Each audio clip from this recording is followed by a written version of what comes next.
स्वागत है आप सबका फोटोशॉप की और एक नई क्लास में। तो चलिए क्लास को फटाफट से स्टार्ट करते हैं। तो आज की हमारी क्लास में हम बात करेंगे क्रॉप टूल के बारे में। वैसे तो हमारे फ़ोन में हमने कई बार क्रॉप टूल यूज़ किया जो कि काफ़ी छोटा और सिंपल सा टूल है, बट फोटोशॉप में कुछ ज़्यादा ऑप्शन ऑफर करता है।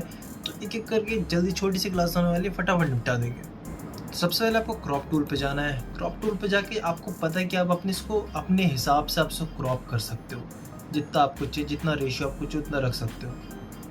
अगर आप ऊपर कॉर्नर में आते हो तो आपको यहाँ पर रेशियोज मिल जाते हैं, कुछ प्रीसेट्स मिल जाते हैं। जैसे आपको दिखाएगा 1/1 स्क्वायर हो गया, या फिर ये 4/5 हो गया।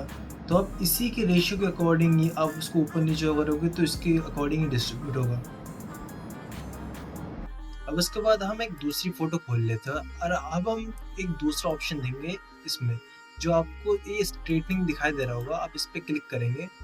पहले इस फोटो को पूरा एचओ साइज में ले आते हैं, ओरिजिनल रेशियो में ले आते हैं। अब इसके बाद आपको ये स्ट्रेटनिंग दिखाई दे रहा होगा, आपको इस पर क्लिक करना है और ये आपको होराइजन दिखाई दे रहा होगा, हल्का सा टेढ़ा टाइप का लग रहा होगा। तो आपको जितना होराइजन चाहिए आप उस हिसाब से यहाँ पे सेट कर दीजिए। अब अगर आप देखो तो अब आपको ये सीधा दिखाई दे रहा होगा। ये क्या करता है ना, फोटो को रोटेट करके थोड़ा सा क्रॉप कर दे ताकि जो होराइजन हो वो एकदम स्ट्रेट आ जाए। अब चलिए एक काम करते हैं, इसको सेलेक्ट करते हैं। सेलेक्ट करने के बाद इसको छोटा कर लेते हैं। ठीक है, अब इसको डन कर दिया। अब डन करने के बाद फोटो सिर्फ इतनी सी रह गई। आपको लग रहा होगा तो साइड के पिक्सल जो है वो डिलीट हो चुके हैं, वो डिलीट नहीं होता। अगर आप इसको दोबारा सेलेक्ट करोगे, ये देखिए दोबारा स्केल हो सकता है। अनटिल एंड अनलेस अगर आपने ये डिलीट क्रॉप पिक्सल पे टिक नहीं किया होगा, अगर आप इसको टिक कर दोगे और आप इसको डन करते हो और अब अगर आप इसको सेलेक्ट करोगे तो ये नहीं बड़ा होगा, ये इतना सही हो जाएगा। चलिए इसको अंडू करते हैं। अब एक बार ये ग्रिड्स का ऑप्शन देख लेते हैं। तो ग्रिड्स में आपको ये रूल ऑफ थर्ड दिखाई दे रहा है। फोटोग्राफी में बहुत इंपॉर्टेंट कॉन्सेप्ट होता है। ऐसा कहते हैं कि अगर कोई भी ये जो ये वाला एरिया या फिर ये वाला होता है, ये होता है रूल ऑफ थर्ड में आता है। तो जो मेन सब्जेक्ट होता है वो हमेशा ऐसे रूल ऑफ थर्ड के सेंटर में होना चाहिए। इसको थोड़ा सा छोटा इधर से कर लेते हैं। अब ये जो है, जो ऑब्जेक्ट है वो सेंटर में आ रहा है।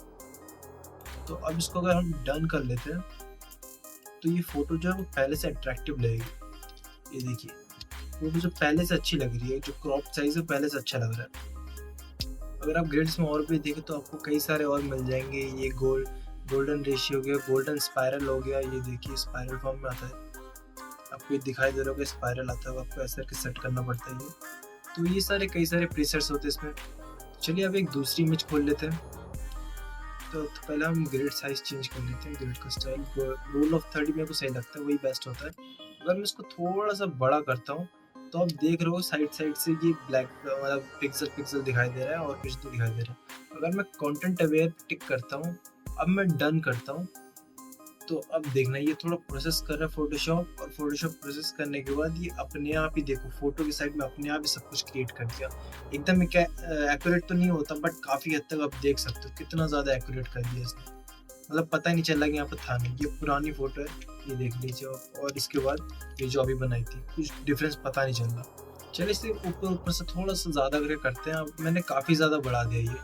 अब बढ़ाने के बाद कॉन्टेंट अवेयर पर टिक है। अब अगर मैं इसको डन करता हूँ तो थोड़ा सा प्रोसेस लेकर देखिए, एक्यूरेट तो नहीं है, बट फोटोशॉप जितना हो सके उतना अपने से कोशिश करता है और बना देता है। थोड़े बहुत के लिए, माइन्यूट से डिस्टेंस के लिए पता नहीं चलता, बट ज़्यादा अगर आपने कर दिया तो वहाँ पे ज़्यादा पता लग जाता है। इससे पहले पता नहीं लग रहा था। अच्छा मैं क्या करता हूँ, मैं अगर यहाँ पे सेव कर देता हूँ फोटो, ठीक है, यहाँ पे फोटो, अगर मैं यहाँ पे फोटो सेव कर देता हूँ Ctrl+S से, अगर इसको मैं सेव कर देता हूँ और उसके बाद अगर मैं इसको कॉन्टेंट अवेयर करता हूँ, मैं इसको चारों तरफ, मैं इसको इतना, मैंने इसको बड़ा कर दिया। वैसे तो ज़्यादा बड़ा हो गया, थोड़ा छोटा कर देता हूँ।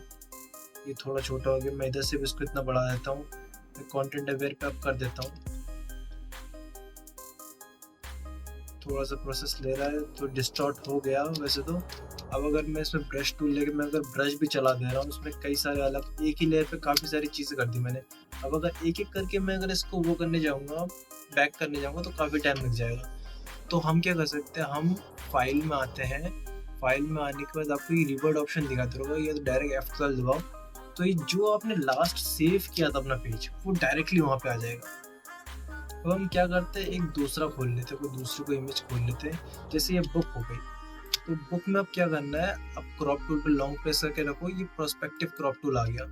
अब ये क्या होता है, ये पर्सपेक्टिव वाइज होता है, जैसे आपको मार्क करना है, ये हो गया एक मार्क, दूसरा मार्क यहाँ पे हो गया। अब देख लो 3D टाइप, ये 3D पेज टाइप कुछ क्रिएट करा है तीसरा, और ये चौथा हो गया। अब अगर मैं इसको डन कर दूं, तो जैसे बुक के पेज होते हैं, ये देखो बुक कैसे क्रॉप थी, एकदम मोल्डेड थी, और उसको एकदम स्ट्रेट कर दिया इसने।